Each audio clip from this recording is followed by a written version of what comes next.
Hey yo, Black Fists and Red Blades here, with a pleasant surprise pick manga review. This time for the dead. I know it's a recent anime, but seeing some of the show and other YouTubers promoted made me want to see what the madness is for myself. As you may have heard, Dandadan on name is about the protagonists. Momo, a girl raised by the psychic medium grandmother, and Okran, a nerdy boy with a fascination with aliens. This may be explained by others, but their story starts after Momo gets dumped by her first boyfriend who wanted to leech up or have sex. After a school day of moping, she sees Okran being bullied by his classmates and steps and stand up for him. After that, their fates were tied as Okran runs after her thinking she was into aliens. Instead, he finds that she believes in ghosts and that the challenge each other proves that all of it is wrong. And then all hell broke loose. All turned out to be right, with Okran running into an old lady that winds up stealing his dick and balls, and Momo being abducted by aliens disguised as salaried Japanese men. Now, while Momo was being brainwashed into getting horny so that the perfectly cloned Serpent race could change and evolve, Okran gets possessed by Turbo Granny and hops through Momo's phone to get to her and starts fighting the aliens. During that time, she resists any brainwashing and remembers the lessons from her grandmother, allowing her to unlock her powers.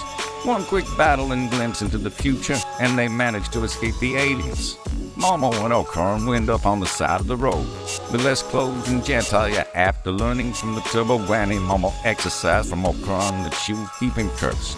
This allows our boy to turn into a crazy version of Turbo Granny, giving us our alter ego. So the new discovery of their powers and the journey for retrieving the man's 3 peaks. That he gain more friends, fight more yokai, learn tragic backstories, and continue on their way to push through personal tragedies. Alien invasions, even though Dead is a monster who is shown in battle comedy romance sci-fi, sometimes centered with cage wafers. The show is far from boring. It's hard to explain when being possessed by ghosts on friendly terms allows you to take boom-shattering missiles to the face, all because your balls have enough energy to open a rift through space and allow a star fleet to invade Earth. I don't know. I don't get it, but there you are. Also, though, Granny was actually reduced to becoming Katniss and an info buff for the group that each mysterious joke had to come by. I honestly like the dynamics of the two characters, Momo and Okran. They both feel on par with one another. Momo may not have the raw strength of Okran, but her psychic powers remind me more of Gwen from Ben 10, while Okran's transformation is much like some fusion between a speed, strength, and eating alien, with some chances of intangibility allowing electric while surfing. Momo herself is no glass cannon, though, as she has taken hits putting her through buildings and has plenty of brains, solving some battles with clever tricks beyond some form of Mega Blast. Though she gets something like that later on. Her and a guy named Enjoy, who also awakens his spiritual powers around the same time while being possessed by some sacrificed ghost child from long ago. And we'll keep things vague on the other characters, but rest assured, every member they gain adds 6 hours. Except that maybe one dude whose overactive imagination may just be a geeky dude's greatest dream fulfillment with little repercussion. Though he's more like a DBZ character, if they haven't been sent to heaven and revived yet, it's likely to happen. So he's well on his way to being possessed by something. The weird part I noticed is that most aliens that appear are guys and most yokai are women. There are exceptions, with over 100 chapters in, and it's remained the same so far. One of the things I really appreciate about this manga is that it seems fair to the characters. Unless it's truly a one-on-one battle, the heroes often win in a combination of group effort and sheer dumb luck.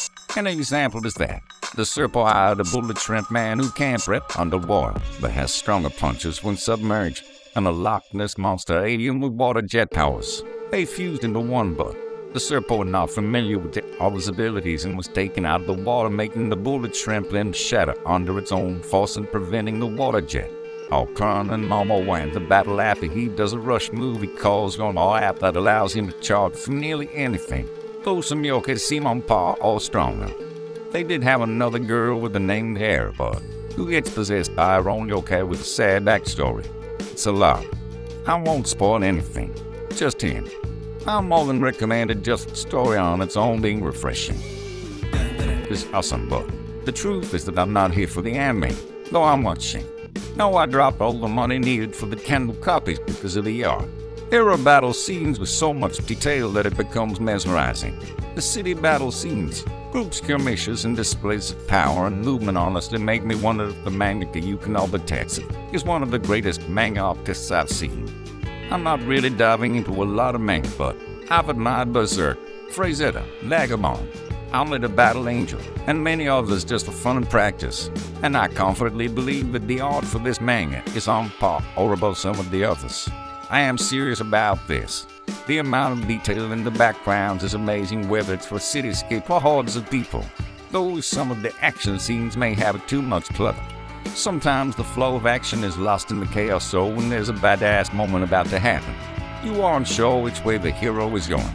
It only happens a few times and it just takes a second to get your bearings, but then you'll see it.